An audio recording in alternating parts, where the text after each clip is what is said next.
네, 안녕하세요. 전라남도 한평에서 낙농을 하고 있는 선종승입니다. 현재 낙농을 시작한 지는 35년 정도 된 것 같습니다.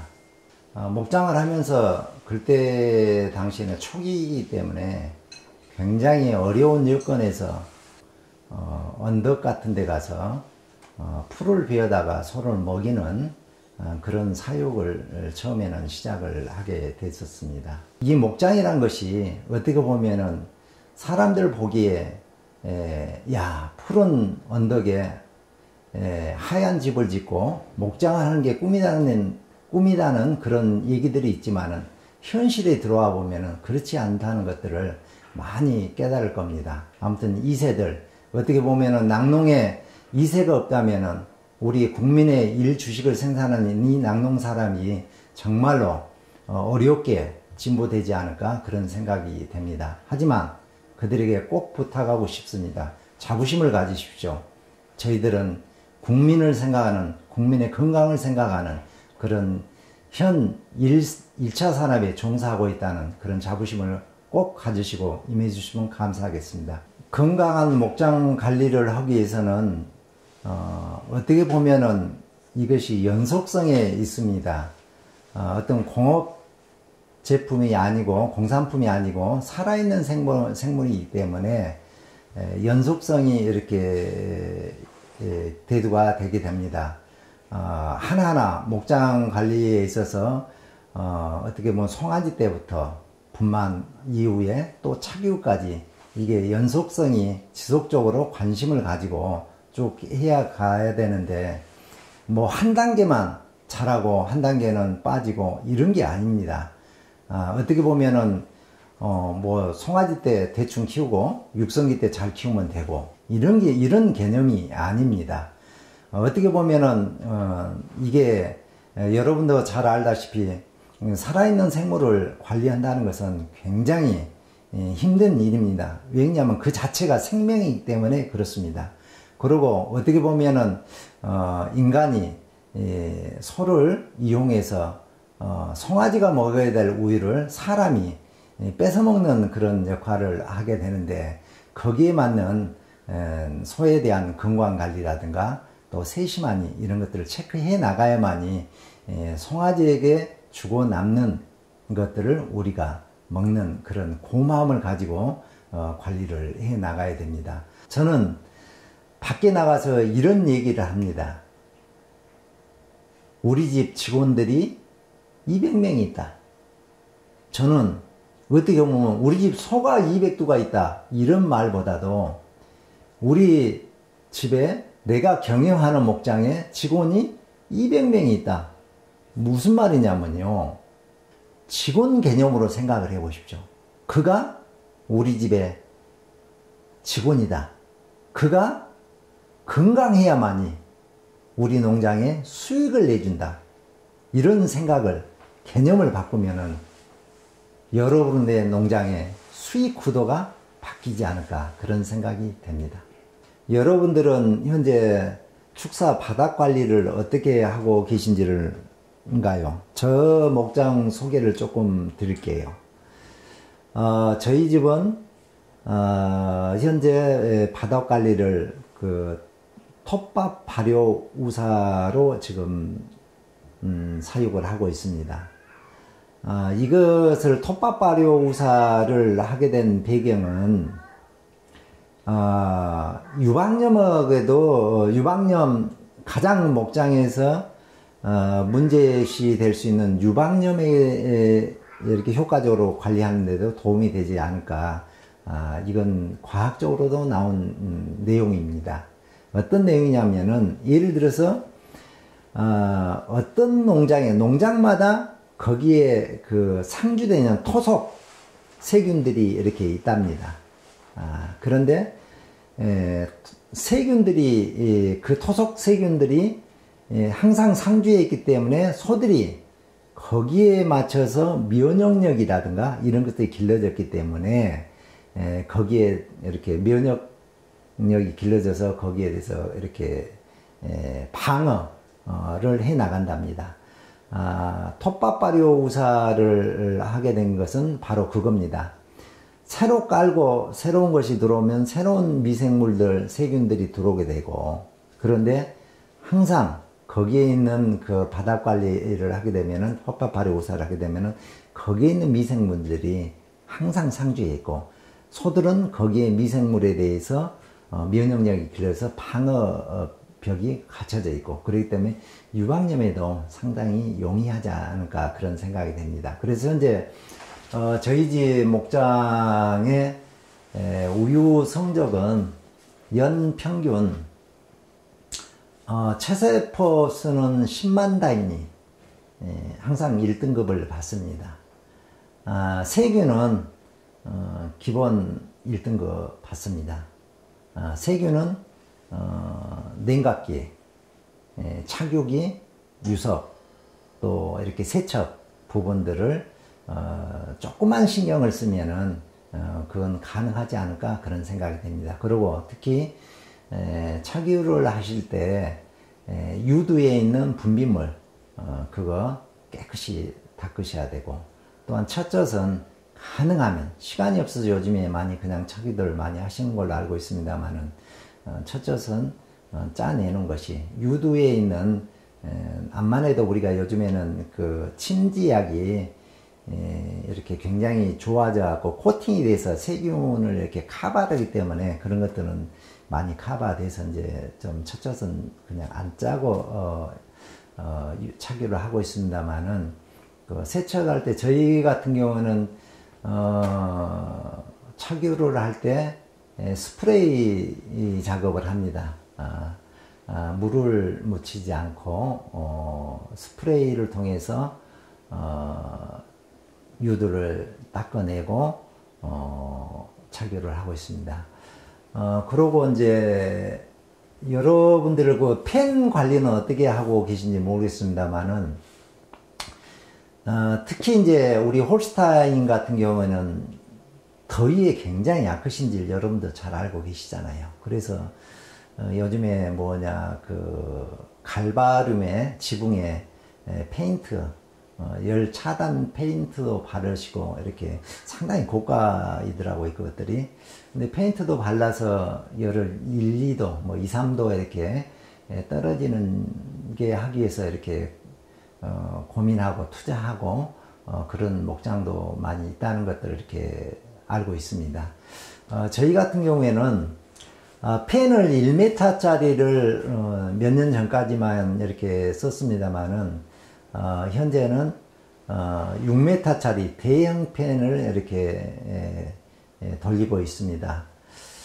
그 전에 그 1m짜리 소형 펜을 뭐 6, 70개씩 목장에다가 돌리다 보니까 소음이 엄청나더라고요.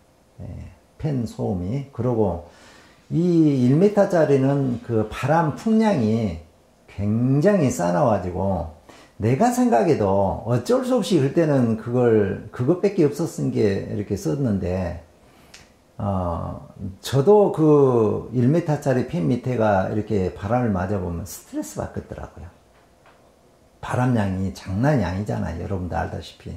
이게 손은 아까 말씀드렸대로 우리가 해주지 않으면 어떻게 방법이 없듯이, 그 스트레스 받아도 방법이 없잖아요. 사람이 안 해주니까. 그 정도 해줬기 때문에.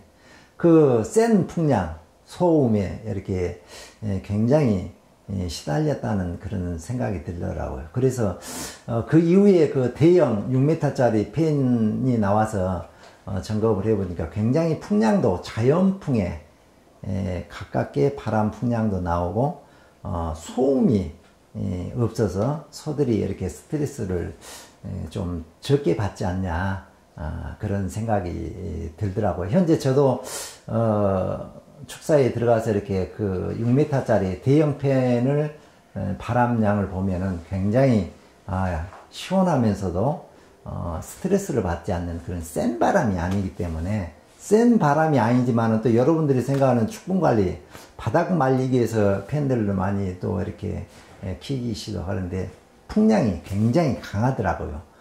그래서 그런 부분도 좀 용이하지 않을까 그런 생각이 됩니다. 그리고 그 톱밥 발효 우사를 하다 보니까 단점이 하나 있는데 어떤 게 있냐면은 예를 들어서 소 한 마리가 우상 피부염이 이렇게 왔을 때 그 우상 피부염 그 균이 전반적으로 이렇게 상주를 이렇게 하게 되더라고요. 그래서 또 다른 소에게 전염이 되고, 그래서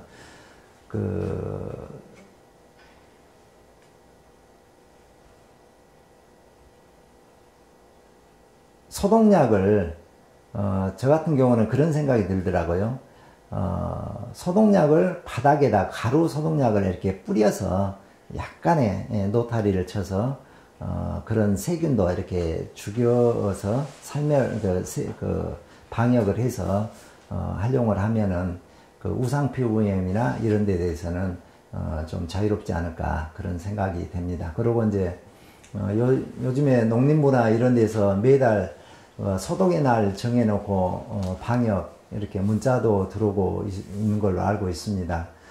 방역이란 것은 어떻게 보면은 굉장히 중요하죠. 요즘에 특히 뭐 중국 우한에서 코로나 바이러스로 해서 국민들 세계적으로 이렇게 문제가 돼서 된 건데, 그것도 어떻게 보면 방역의 문제가 되지 않을까.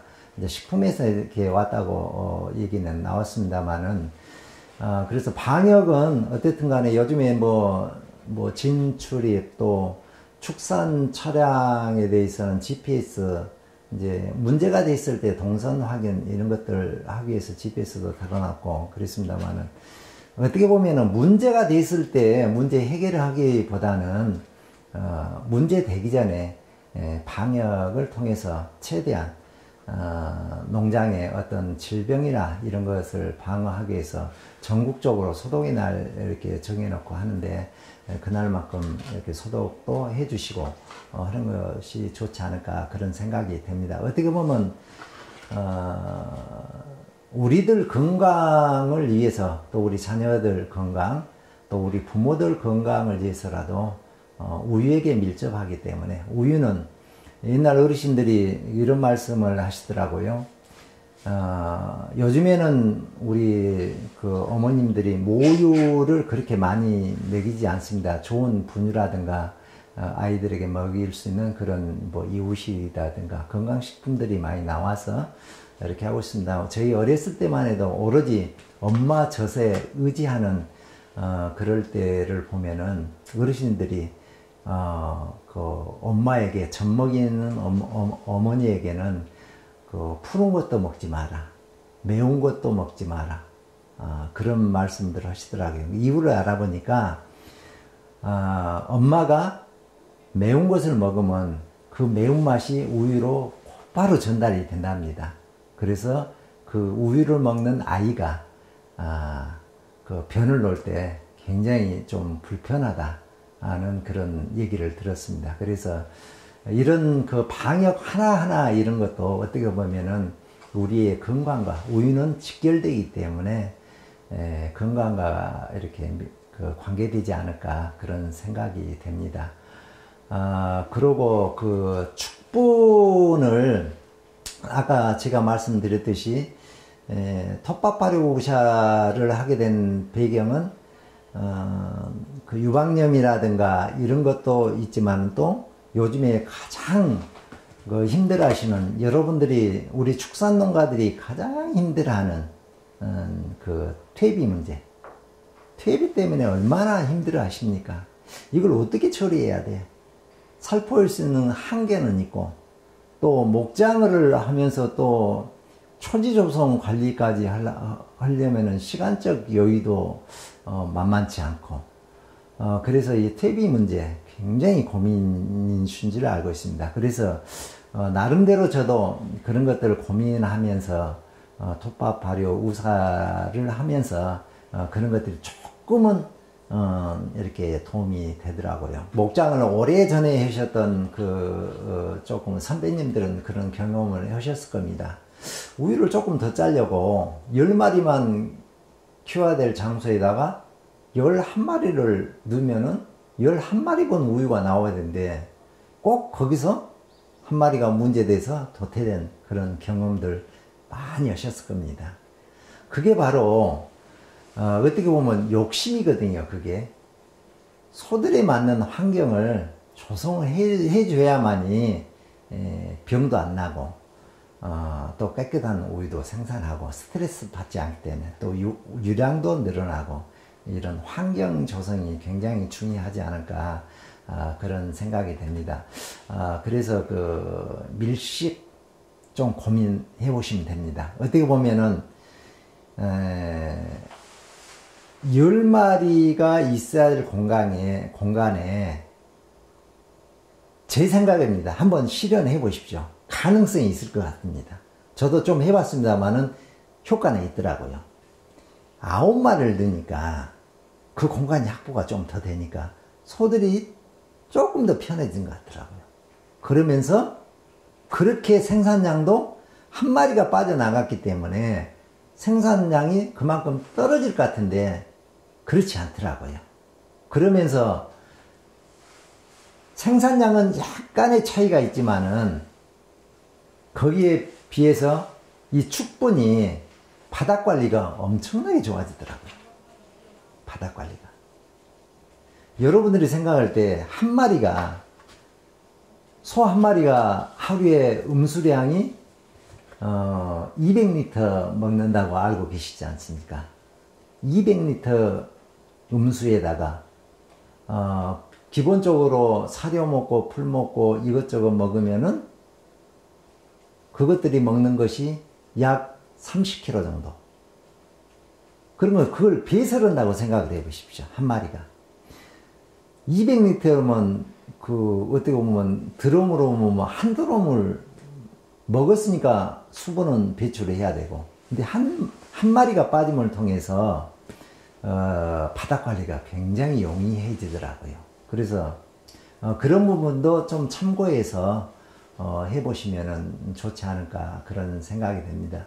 저는 그 톱밥 발효 우사를 하면서 그 노타리를 하루에 한 번 내지 두 번, 요즘에는 이제 두 번도 치고 좀 날씨가 좋을 때는 하루에 한 번 정도 치고 날씨 안 좋을 때는 또 더 이렇게 늘려서 노타리 작업을 해서 바닥 관리를 지금 해주고 있습니다. 현재 저희는 차교 축사는 1100평이고 톱밥 발효사에 스크래파를 이용해서 이렇게 축본 처리를 하고 있습니다.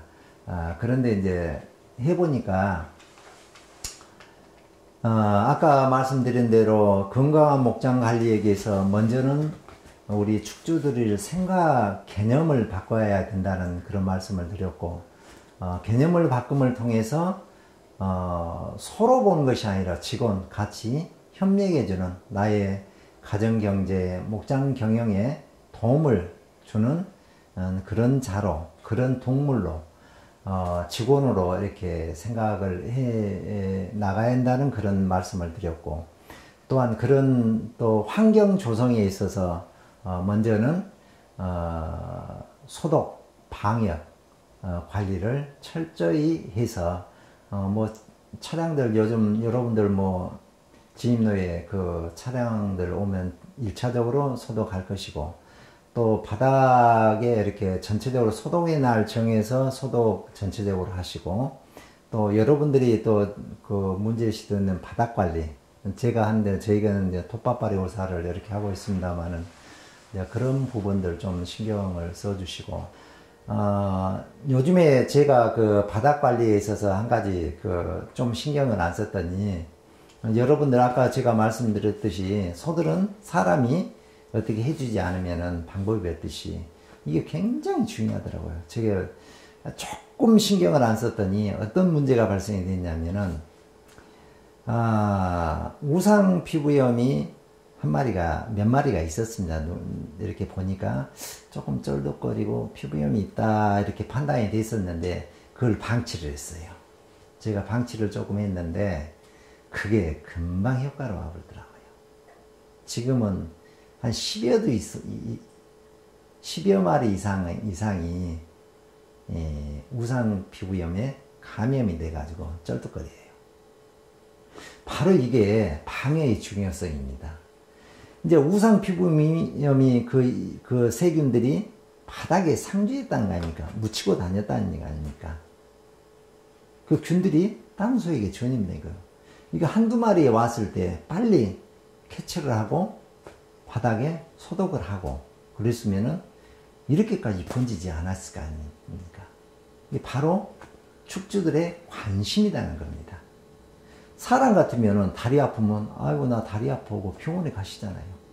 그런데 소들은 말을 못하기 때문에 자기 몸으로 표현을 하잖아. 나 다리 아파. 쩔뚝거리면 나 다리 아파. 그런데 네가 동물인 게 여러분들 자녀가 옛날 어르신들이 그러잖아요. 손톱 밑에 비듬만 들어도 엄청나게 힘들다고 그런 말씀들을 하셨잖아요. 근데 네 발 달린 짐승은 소는 다리가 굉장히 중요합니다. 체중이 있기 때문에 다리가 문제가 되면은 모든 게 문제가 됩니다. 그런데 소가 말을 못하기 때문에 자기 몸으로 표현을 했지 않습니까? 나 다리 아파. 어떻게 좀 해줘. 근데 내가 축주인 내가 바쁜 게 좀 더 아파. 그러다 보니까 옆에 놈에게 전염이 됐어요. 이거 문제지 않습니까? 그래서 관심을 가져라. 그리고 사람은 예견을 하지 마. 예를 들어서 몸이 좀 뿌듯하고 뭔 컨디션이 안 좋아. 그런데 소는 말을 안 하지 않습니까? 그러면 착유 같은 경우에는 유량이 줄을 것이며 예견상으로 봤을 때. 그래서 하나하나 관심을 가져야 한다는 것이죠. 그러면 이미 쩔뚝거릴 정도 되면은 상당히 진행됐다는 거 아닙니까? 그런데 방심하다 보니까 옆에 전염되게 지금은 10여도. 그러다 보니까 쩔뚝거리니까 밥을 안 먹게 되고. 밥 먹으러 가기 싫어. 다리 쩔뚝거리고 먹지 가겠어요? 물도 먹기 싫어. 그러다 보니 우위 떨어져. 또 옆에 있는 소들에게 또 전염이다. 이게 바로 가두리 사육의 단점입니다. 그것을 우리가 보완을 해줘야 한다는 것이 관심을 가지고. 이것도 하나 있고, 또 여러분들 그전에는 저는 축사 차규장 안에 산성수다고 만들어서 그때 기계에 산성수 기계를 한번 구입해서 제가 산성수를 만들어서 사용한 적이 있습니다. 그것도 괜찮은 방법이다 했는데 쭉 쓰다가 지금은 이제 소독으로 대체를 하고 있습니다만은 그 산성수가 세균을 죽이지 않습니까? 강산성이기 때문에. 이걸 이제 만들어서 쓸 때는 뭔 효과가 있었냐면은, 차규장이 들어가면은 그 상큼한 크레돌 향이 나더라고요. 그 산성수를 뿌리면서.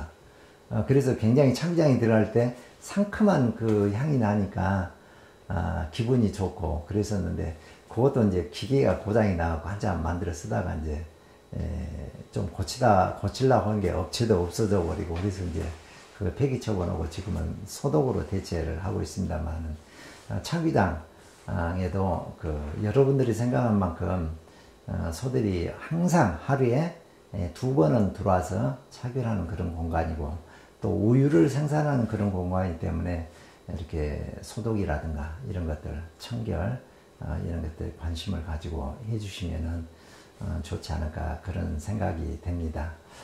그리고 펜 얘기했습니다만은, 펜도 좀 대형 펜, 또 여름에 저희 같은 경우에는 이건 정부에서도 좀 검토를 하고 권장을 했다고 생각이 듭니다. 근데 요즘에는 조금 단가가 안 맞아서 그러시건데, 저희 집에 축사 면적이 퇴비사까지 포함해서 약 2,000평 정도 됩니다. 그래서 이제 저희 집 축사 지붕 위에다 태양광 발전 판넬을 깔았습니다.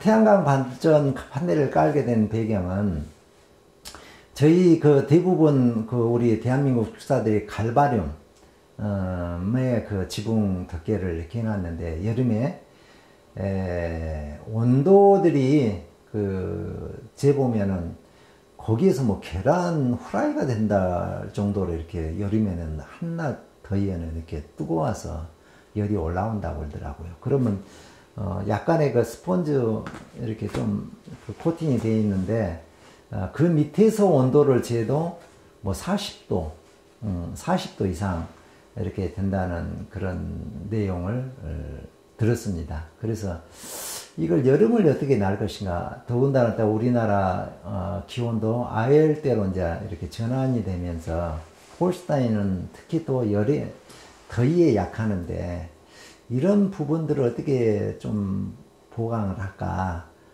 그런 차원에서 고민 끝에 태양광 판넬을 까니까 1차 태양열을 태양광에서 커버를 해보니까 작년 여름 같은 경우에 이렇게 보니까 온도차가 차이가 엄청나게 나더라고요. 그래서 또 이제 내가 그 태양광이 올려져 있는 축사 밑에하고 다는 올리지 않았습니다. 육성관 한쪽은 판넬이 안 올라가 있는 그곳이 있어서 그쪽하고 태양광 판넬이 올라가 있는 그쪽하고 이렇게 비교를 해보면은 기온차가 엄청나게 차이가 딱 나더라고요. 사람이 밑에 있는 제가 딱 느낄 정도로 차이가 나더라고요. 그래서 정부에서도 아마 태양광 판넬을 축사 지붕에 올리는 데는 굉장히 이렇게 선호하고 있고 권장한다는 농림부 차원에서도 이런 얘기를 들었습니다. 그렇지만 요즘에는 조금 태양광 전기 요금이 좀 단가가 떨어져서 좀 많니 안 많니 이런 얘기들이 나오는데 이런 것들은 정부에서 좀 정책적으로 고민해서 농촌에서 이렇게 노는 축사를 이용해서 친환경 전기를 생산하는 데 있어서 좀 고민을 정책에서도 정책을 좀 짜줬으면 어찌 되지 않을까 좀 부탁의 말씀을 좀 드리고 싶은 점들이 있습니다. 그러고 이제 여러분들이 이제 낙농을 목장을 경영하면서 특히 사람이 목장을 하면서 저도 그런 걸 느꼈습니다만은 특히 그 전에 이렇게 목장 소들이 문제가 될 때가 언제 꼭 문제가 되냐면은 그 전에는 볏짚 작업을 이렇게 수작업으로 했을 때예요. 그렇기 때문에 사람이 그 수작업을 하고 몸이 힘들고 노동으로 하기 때문에 그러다 보니까 피곤하니까 소들의 관심이 들어가니까 꼭 그때쯤이면은 소들이 문제가 돼서 폐사축도 나오게 되고 그런 것들이 있더라고요. 그래서 적당한 쉼과 효과적인 시간 사용에서 건강관리, 좀 피곤하지 않는 건강관리가 해나가는 것도 목장 관리에 굉장히 도움이 되지 않을까 그런 생각이 됩니다.